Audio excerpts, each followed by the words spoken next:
आज हम पढ़ेंगे डिजीजेज ऑफ लिम्फेटिक सिस्टम के बारे में। तो पहले बात कर लेते हैं लिम्फेटिक सिस्टम की कि लिम्फेटिक सिस्टम क्या है। तो हम देखते हैं कि हमारी बॉडी में एक सिस्टम है जो कि हमारी बॉडी में फ्लूइड को ड्रेन करता है,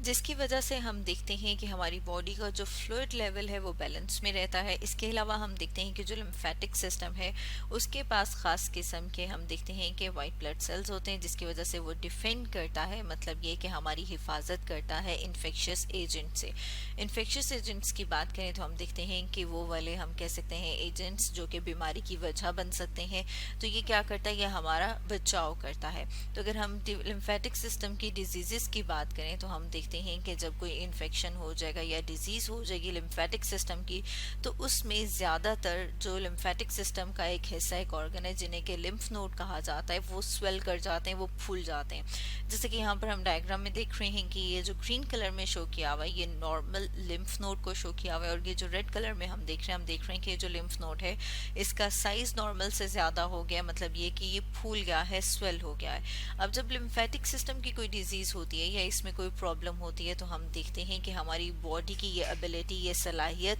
जिसमें हम देखते हैं कि उसकी ये सलाहियत है कि वो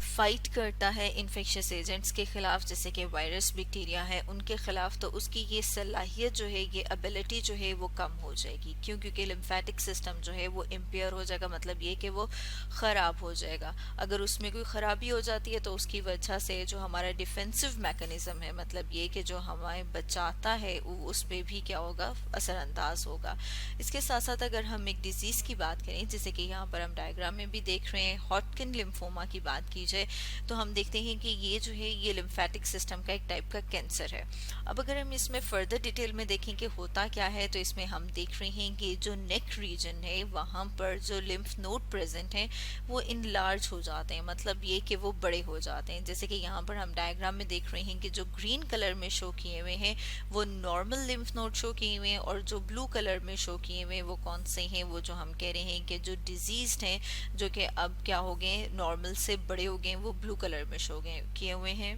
और अगर हम इस लिम्फोमा की बात करें, अगर हम हॉटकिन लिम्फोमा या हॉटकिन डिजीज़ की बात करें तो हम देखते हैं कि ये स्प्रेड कर सकती है, मतलब ये कि ये लिम्फेटिक सिस्टम के ज़रिए से फैल सकती है। जैसे कि हमने अपनी लास्ट वीडियो में डिस्कस किया था कि जो लिम्फेटिक सिस्टम है वो हमारी पूरी बॉडी में प्रेजेंट है। उस तो जहाँ जहाँ लिम्फ जाएगा, वो जो फ्लूइड लिम्फेटिक वेसल्स के अंदर प्रेजेंट है, उसे क्या कहा जाता है, उसे कहा जाता है लिम्फ। तो हम कह रहे हैं कि जहाँ जहाँ पर वो जाएगा तो हो सकता है कि उसका जो पाथ है, वहाँ जहाँ जा रहा है वहाँ पे वो क्या करेगा, वो स्प्रेड करेगा। जैसे हम यहाँ देख रहे हैं कि ये नेक रीजन से कहाँ पर आ गया, इस वाले रीजन, तो इस तरह से ये फैलता जाता है। फर्दर हम देखते हैं कि लिम्फेटिक सिस्टम के जब हम देख रहे हैं कि ये डिजीज़ फैलती है तो वो स्प्लीन को भी अफेक्ट कर सकती है। स्प्लीन की बात की जाए तो हमारी बॉडी का एक ऑर्गन है, और वो ऑलमोस्ट हम देखते हैं कि बॉडी में इस रीजन में यहाँ पर प्रेजेंट होता है।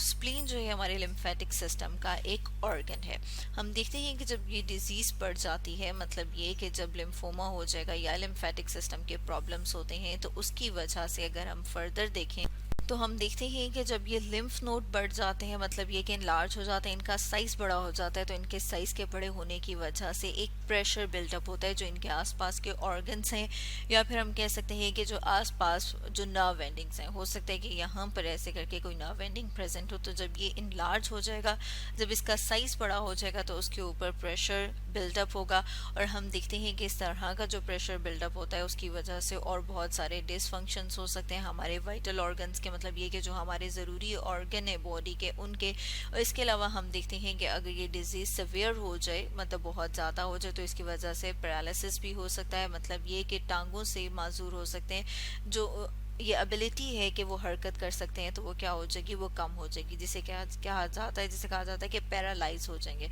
अब अगर हम देखें कि अगर किसी पर्सन को हॉटकिन लिम्फोमा हो तो फिर उसको हम देखते हैं कि जैसे यहाँ पर हम डायग्राम में देख रहे हैं कि जैसे हमने बात की थी कि इसमें होगा क्या, नेक के जो लिम्फ नोड हैं वो इनलार्ज हो जाते हैं। तो अगर हम उसकी अपेरेंस देखें, मतलब ये कि अगर उसको ज़ाहिरी तौर पे देखें, तो जैसे हम यहाँ पर डायग्राम में देख रहे हैं कि उसका ये जो रीजन है ये हमें उभरा हुआ, स्वेल हुआ नज़र आएगा। तो स्टूडेंट्स, आज हमने क्या डिस्कस किया, आज हमने डिस्कस किया डिजीज़ ऑफ लिम्फेटिक सिस्टम के बारे में।